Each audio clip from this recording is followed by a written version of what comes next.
Ayan, mapagpalang tanghali na, di pa tayo nagnanangalian. So ayan, dito tayo, isang mango farm na 5 hectares mahigit itong titignan natin.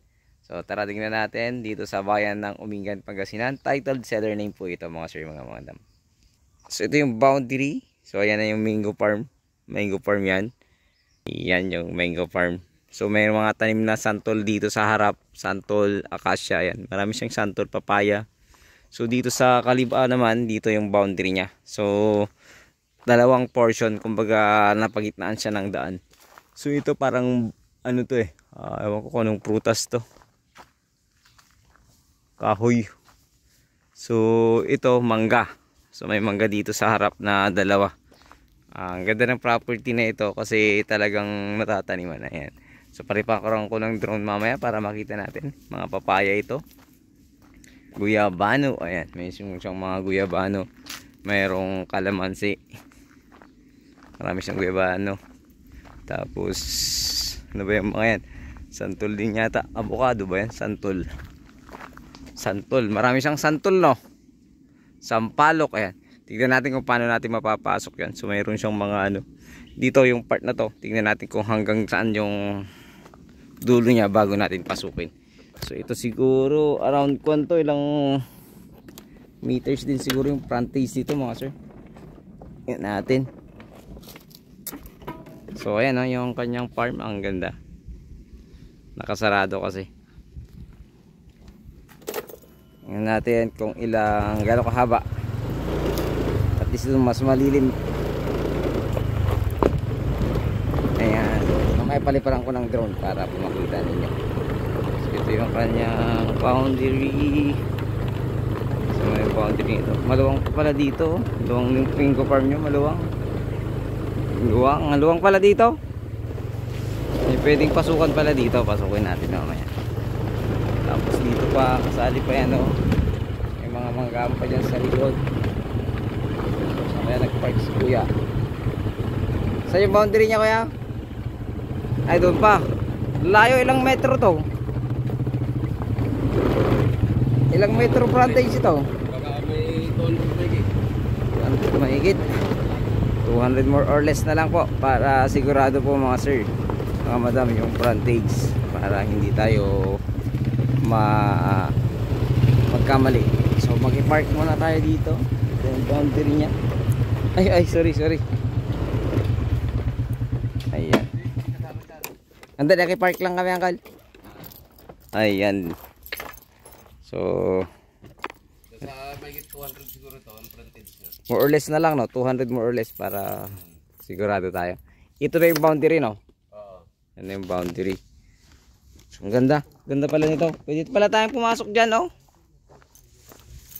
Sabi, nati Ayan. ito kay Aji mismo ti katungtong ko ni Madam Banita.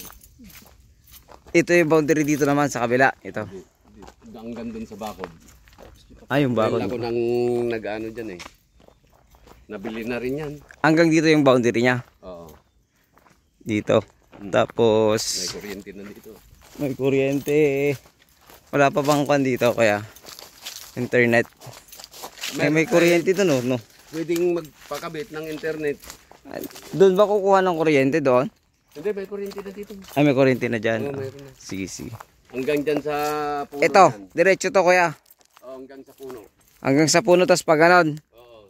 Tapos diretso na rin siyang pag ganon. Oo, diretso yan. Hanggang dun sa kahoy na sinasabi mo, no? Oo. Ayan, hanggang dun. Ayan, hanggang dyan. Tapos padiretso siyang ganyan dito. So, ilan ang mangga nito sa kabila? Nasa 200 ito. 200 lahat. Pati magkabilaan, no? Oo, kabilaan. Sige. Tara. 5 hectares mahigit. Titled seller name kaya. Oo, title ito. Seller name, ayan. So, mango farm. At may natataniman, ilang kaya yung rice land nito? Ilang area kaya? May ano siguro dyan, may dalawa, ay nasa dalawat kalahati. 2.5 hectares. Yung May ano yan may ilog dun may ilog sa likod. May nasakupan pa siyang ilog dun, may pispan na dalawa. Paliparan ko mamaya yung drone niya. Oo. So sa picture ko Junag. May ka na. When at the kanya number mo. Dito. Ito na tayo.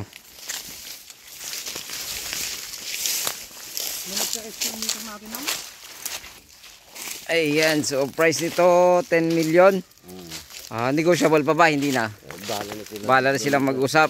Oo, bahala. Tapos ang kwan nito, yung capital gain tax pag-usapan din nila, no? Basta sigurado yung 5% natin, no, kuya? Oo, sigurado yung 5%. So nasa 200 more or less yung frontage, magkabilaan kasi yan. So ang daming ibon, ah. Ang dami, malalaki. Yung lalaking ibon. Paliparan ko mamaya yung mga yan. Ito nito, 200 pieces na mango trees.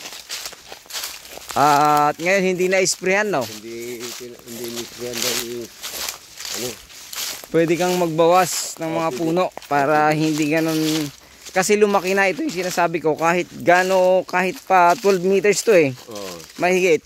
Kahit 12 meters pa yung agwat, talagang pag lumaki, mag-aabot. Siguro at least nasa 20 meters yung mga nagpaplanong magtanim ng mga mangga or gagawa ng mango farm. At least 20 meters po yung mas maganda. Or ganito 10 meters, pero pagdating na malaki na, putulin mo yung iba. Oo. Daming bunga ito. Sa bagay, bago pa naman lumaki, maraming siyang naibunga, eh, no? Marami nang mga bunga. So ayan, 5 hectares mahigit.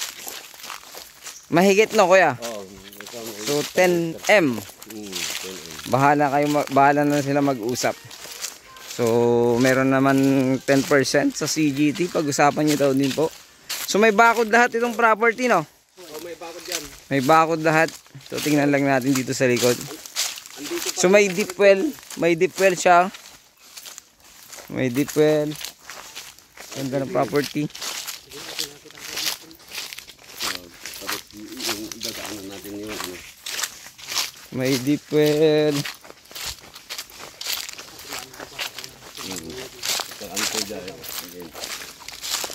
May deep well siya na isa no.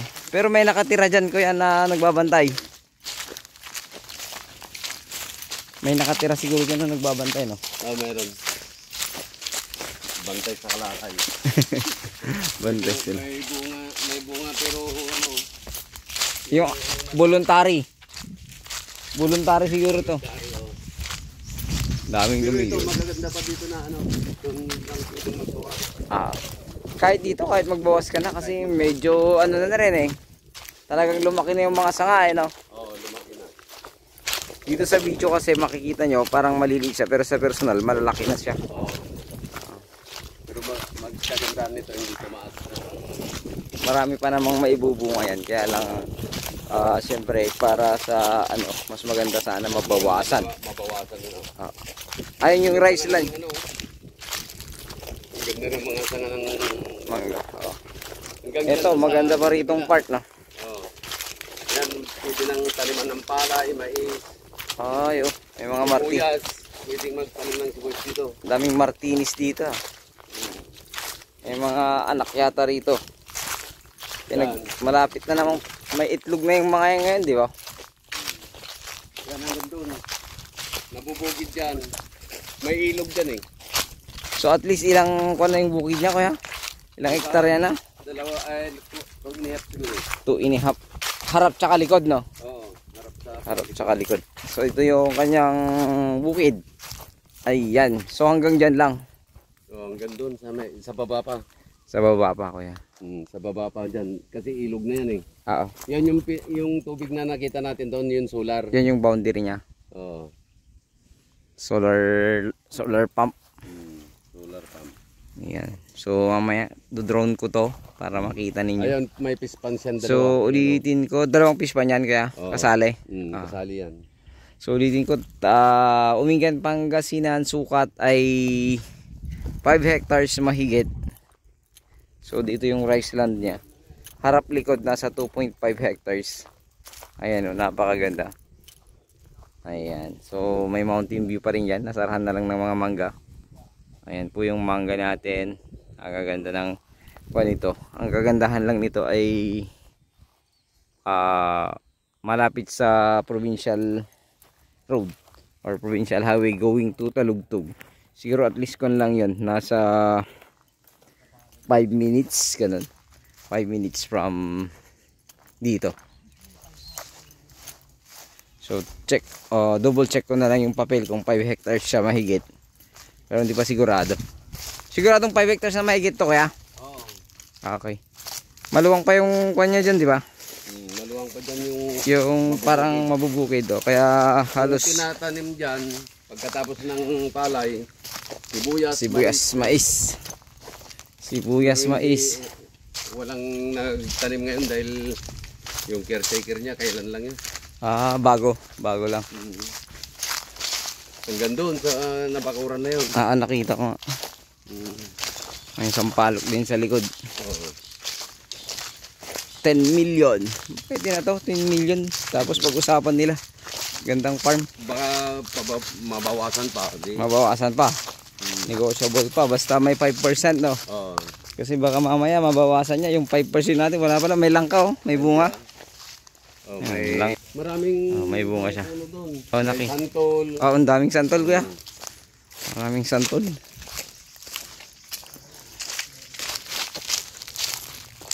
So, mayroon pang chiko. May chiko yan, kaya.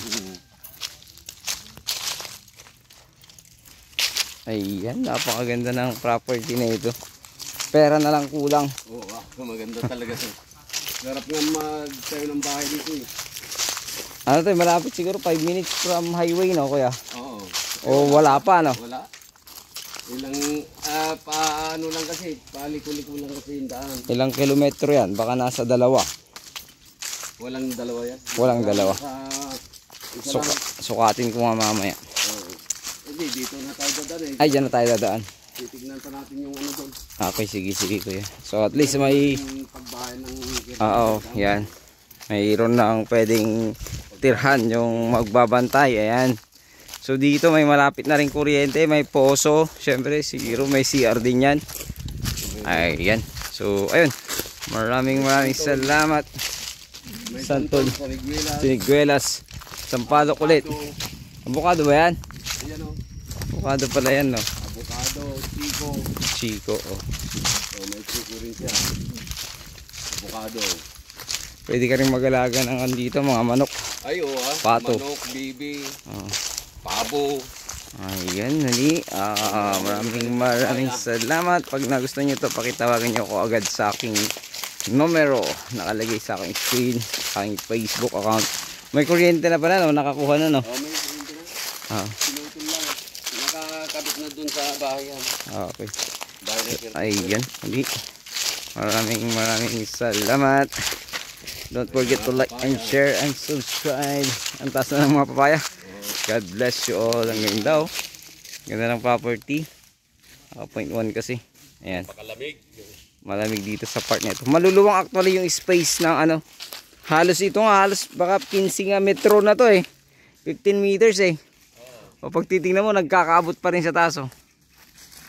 Ayan. So kailangan nasa 20. Baka yung 20 nga maaabutan pa. Ayun. Yung barangay road pakita natin. Para makita nila. Pero napakita ko na kanina to eh. Dito lang naman yung...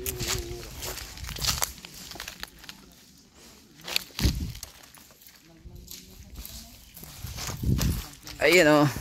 Ganda. Ito naman sa kabila. May rice land din to.